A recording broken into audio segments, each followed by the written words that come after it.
Hi everybody, this is Kyle Balda, and today we're going to try doing a basic walk cycle in 3D in real time. The way that I tend to do it is the layered fashion rather than pose to pose. So I'll be working with individual channels of movement and eventually arriving at the finished poses when it's all said and done. So to get started here, I'm going to do a 24 frame walk cycle. So frames 1 and 25 will be the same pose, but I'm never going to see frame 25. So I'll be working with it, but eventually we'll turn that off and only see frames 1 through 24. And the first thing that I'm going to do is just try to get an establishment of where the contact frames are and the passing frames. It's good to put the hips down just a little bit and get a little bit of slack in the knees. And then what I can do is just sort of round these numbers. These numbers don't really mean anything to me personally, so I'm just trying to get something here that I can remember, because whatever I do on frames 1 and 25, I'm going to have to do the opposite on frames 13 later. So there's frames 1, here's frames 25, just saving the keyframes. I'm including the up and down movement because I want the feet to be locked on the ground, so the pose is already good there. Here I'll go ahead and save a keyframe, but I'm going to change the pose. I've got auto key on, so the keyframes are being saved as I'm moving it. And this should work now, just sort of a cross-country skier type of look. And what I'm going to do here, this is just sort of a good thing to remember, is to set the Z translations, the forward and back movement of the leg, to linear. And that's going to be easier to lock the feet down later. I'm going to cycle the curves here. I've got my cycle windows sort of torn off because I'm going to be using them quite a bit. And there we have the first part of the walk cycle. So the next thing to do is just try to figure out when's the passing frame, when is the foot off the ground, the halfway mark between the two contact frames. And this foot's going forward, so I'm just going to save a keyframe, again just rounding it up. Whatever's happening at frame 7 for one foot is going to be happening at frame 19 for the other foot. And I'm not worried so much about if that's the perfect height or the perfect pose, because this is just trying to get some movement down. I always think of it as if you're sculpting or something like that, you're just trying to get the clay on the table right now. You're not really worrying so much about if it's the perfect form and figure of the sculpture. Now that I have this worked out, contact frames and passing frames, it's good to go into the hips.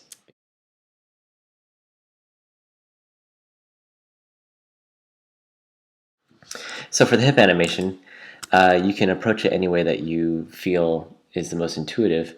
For me, when I look at a walk cycle, I see the up and down movement. That's the most obvious type of movement, at least for a character with this type of anatomy.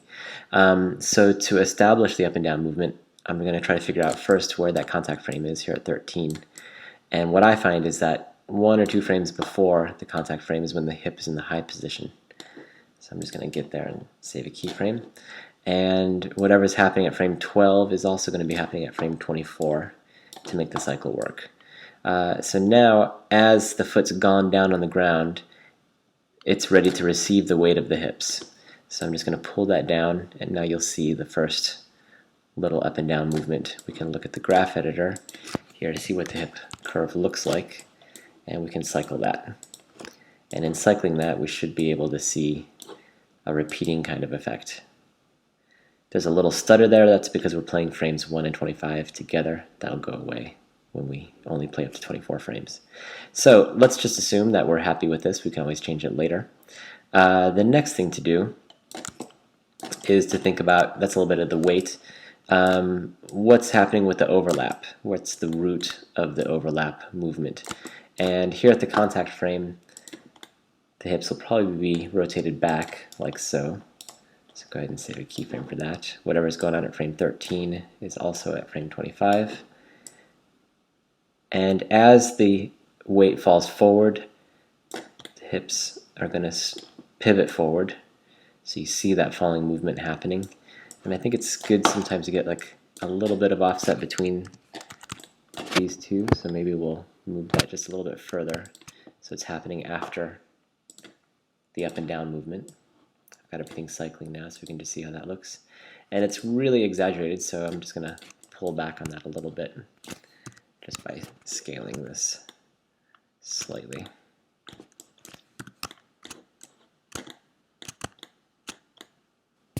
Try like like that.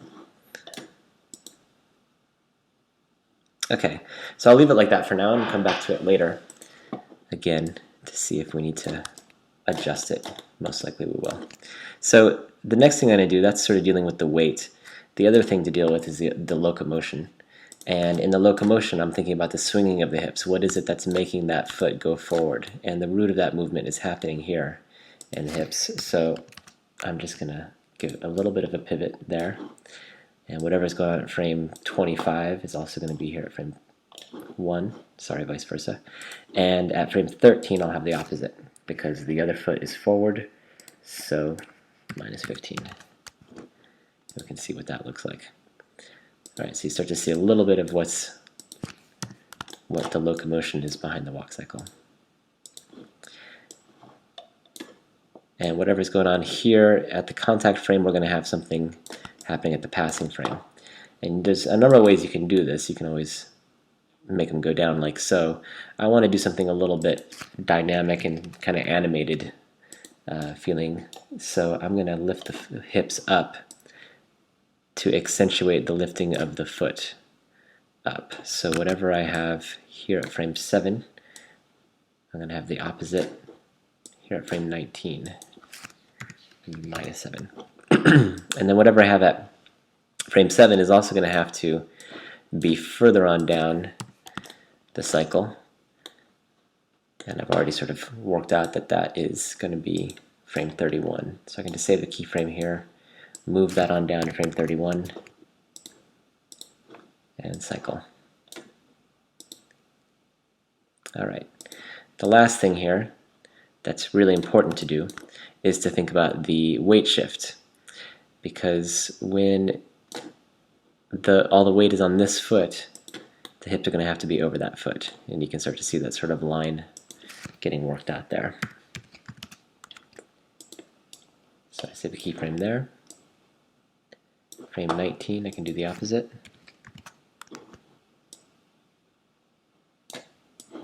And then same type of thing. I want to copy this keyframe and move it on down to frame 31.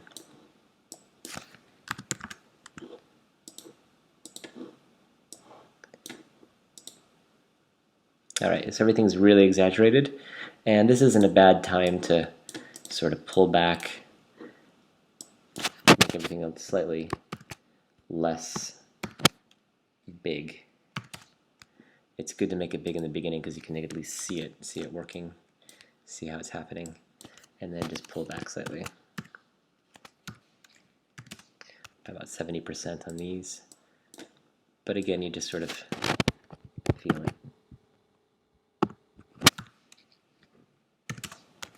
See what that looks like. So he's a little bit bouncy. Maybe we can pull back on this a little bit.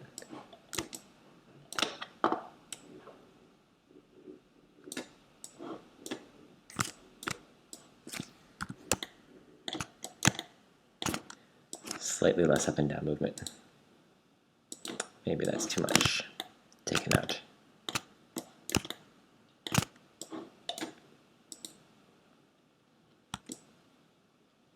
Okay, so that's probably good enough for now. We can always come back in and polish up what's going on the hips, but it's enough information about the movement to let us move now into the feet.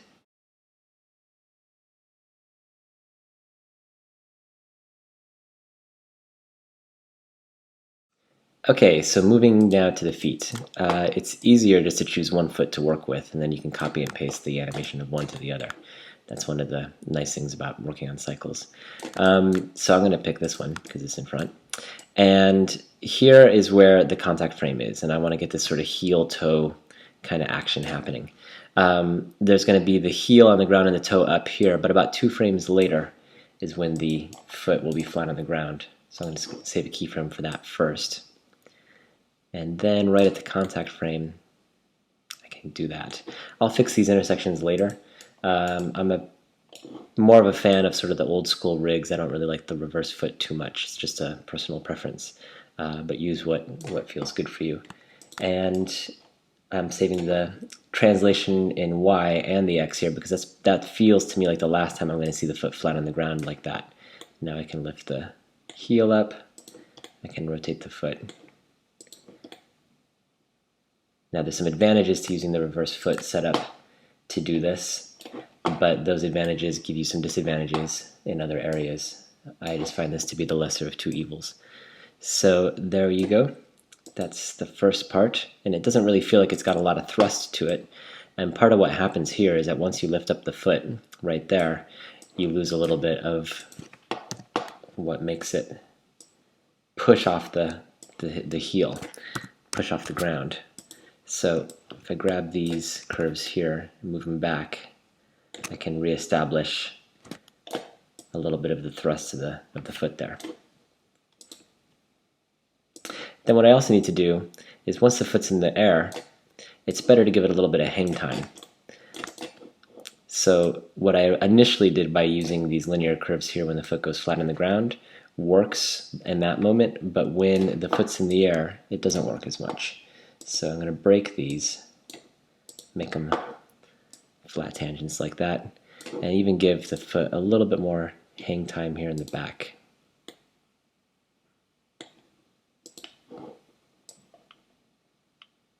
And then it'll swing forward a little bit more quickly.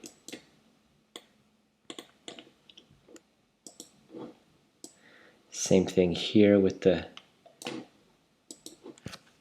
rotation of the heel. Let it even overshoot a little bit. That means we're going to have to fix these so that when we cycle the curves, there's not going to be like a bump right there.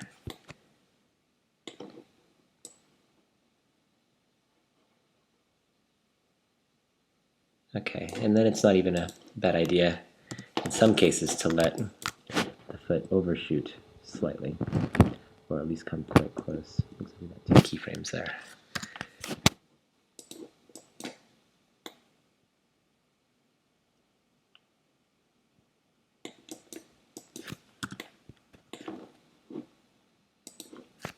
And that also means that the toe can come up a little bit here.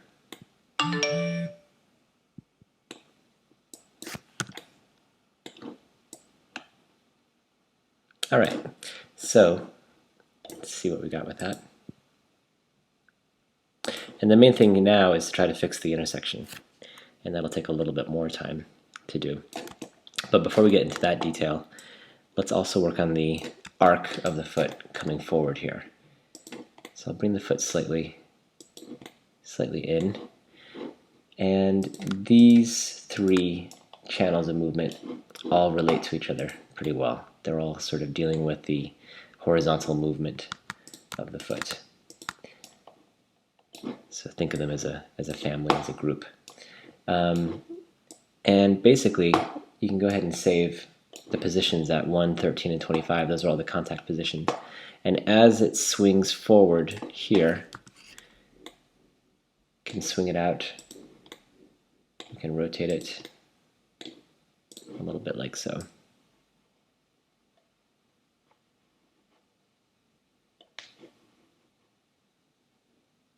All right. And now going back into some of the other channels of movement that have been established, we can start to edit them, make things work a little bit better. This is going to need to be more smooth.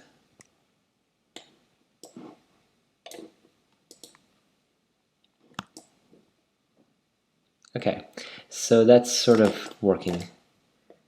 Still some intersections. We can fix that with the toe movement right there. And then the rest of the intersections will be minor, and I tend to leave those for the very final kind of finessing stage.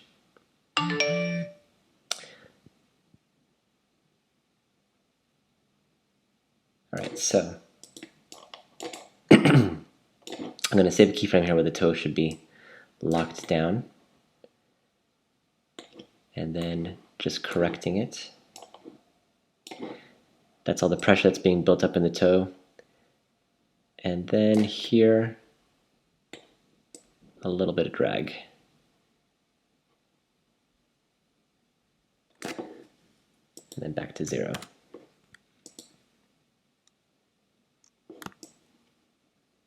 Okay, so that feels good enough for now.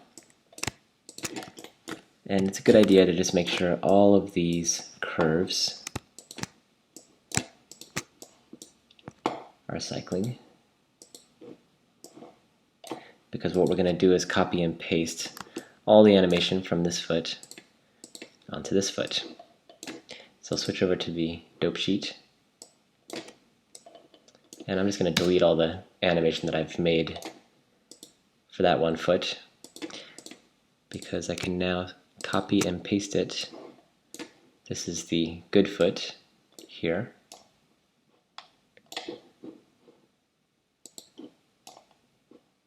There's the foot that's receiving. So the first thing you're going to see is that it looks a little weird because it's exactly the same time. And that's strange. So we're going to offset all the animation on this one by 12 frames. That's half of the cycle. And now there's still a strangeness because of the way that this is rotated. And to fix that, we're going to have to flip the curves. And the curves that we flip are those same ones, the horizontal group.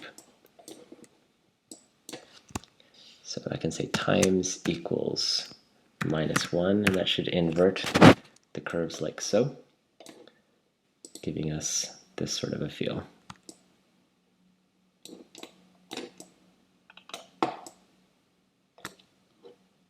And now I'm going to leave the lower body and move up to the upper body and get that worked out.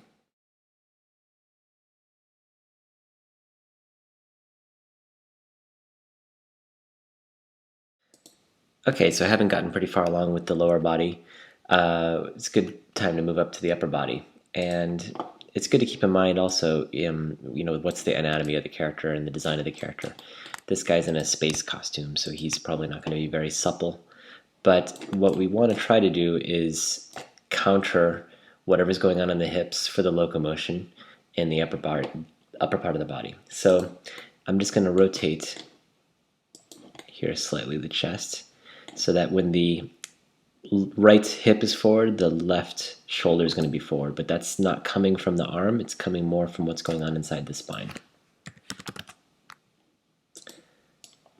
So I save a keyframe for 1 and 25, just as before, because this is all happening on the contact frames, and then the opposite happens here.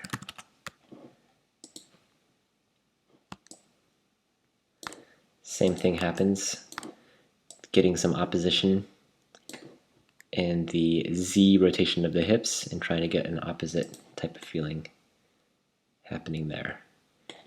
And probably even just stabilizing him is going to be okay, so he doesn't feel too overly loose. But again, that depends a lot on what the style of the character is. So taking a look here in the graph editor, same type of thing, copy and paste this keyframe here and send it off onto frame 31. Now we can grab all these curves and we can cycle them. I've lost my cycle windows, so I'm going to have to open them up again.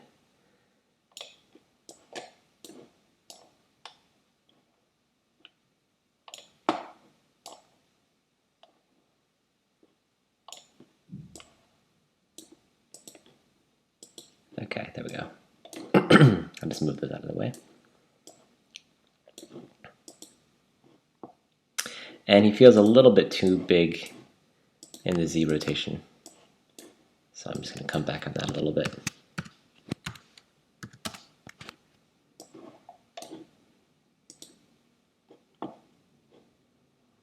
All right. And we'll do a little bit of overlap. A little goes a long way, so try not to overdo it. Basically, as he's falling forward, just a little bit of drag in the spine.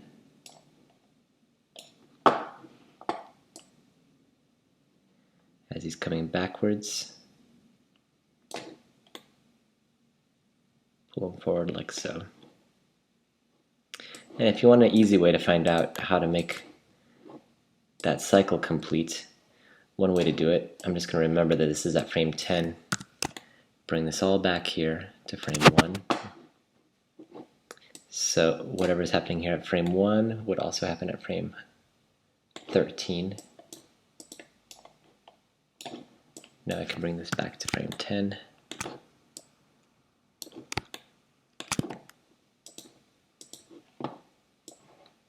It's always good to check just by checking that frames 1 and 25 are the same, so when you go back and forth between 1 and 25, there should be no change happening on screen.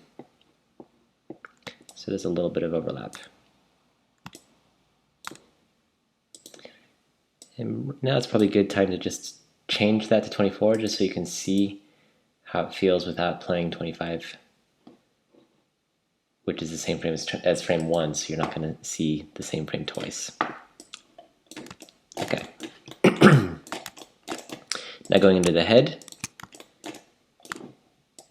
this should be very, very simple. I just want to correct him so that he's looking forward. Make that 4. Same thing at frame 25. Back to 13, minus 4. And I'm probably not going to do too much of the Z, maybe not at all, just because it starts to feel a little bit too fluid for a spacesuit. But probably can do a slight amount of overlap with the head. Same thing, so as it's going up, just going to drag the head down a little bit. Whatever's going on at frame 11 will also be at frame 23, pretty sure. And then as he's dropping down there,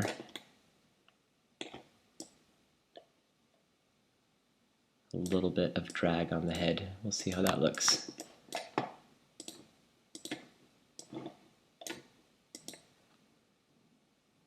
And it's probably just a little bit too much. So we'll back up from that a little bit. Okay, so that's the spine. The last thing to do here, before we've gone through everything, is a little bit of work on the arms. And just like the feet, it's not necessary to do both. We'll just do one and then we can copy and paste. And I'm just going to accentuate the movement that's already working there. Find the forward and back. There it is. And just go a little bit further with the opposite. So if that foot is forward, this arm's going to be forward at the contact frame.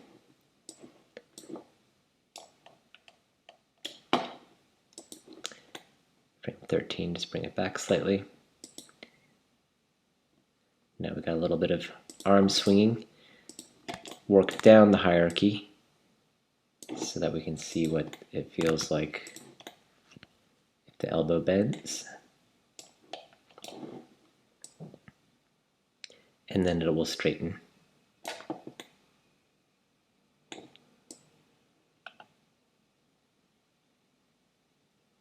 It'll stay straight.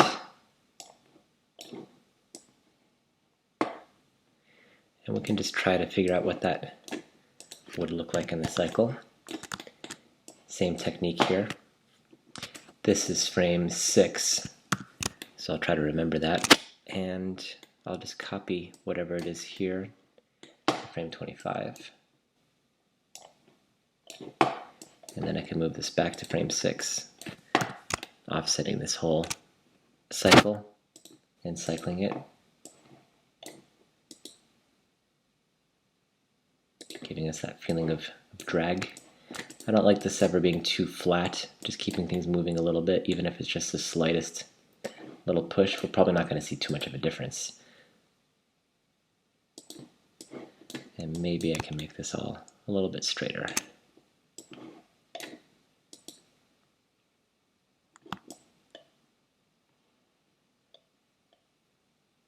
Okay, and I can finally go into the wrist and work a little bit on the overlap here. So as he's moving forward, a little bit after he started moving forward, give a slight amount of drag to the wrist.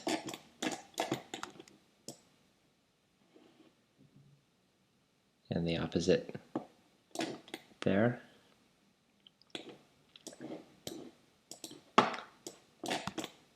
So that's frame 9, and I'm going to try to remember that as I bring all this back to frame 1.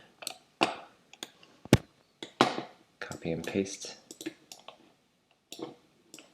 Go back to frame 9 and cycle it. And that just feels a little bit too soft.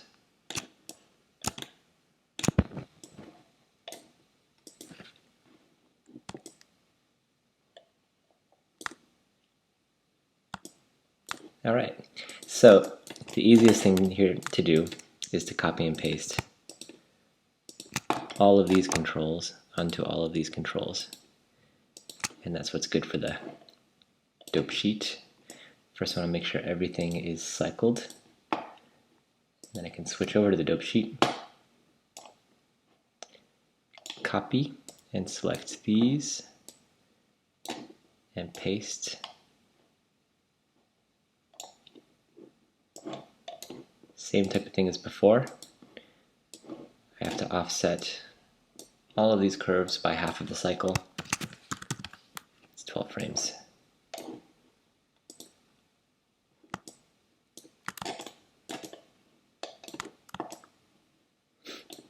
And basically we've gone through all the channels that we can. And I often think of it as like a rock band going into the studio and each band member is laying down the tracks, the bass, the guitar. And after everything's recorded, you can go in and do the remix. Try to mix it correctly. And the mix is going to happen on all the different channels here that we see in the graph editor. And that'll probably take about as much time to do as this took. But that's the basic idea of how to get a walk cycle working in real time.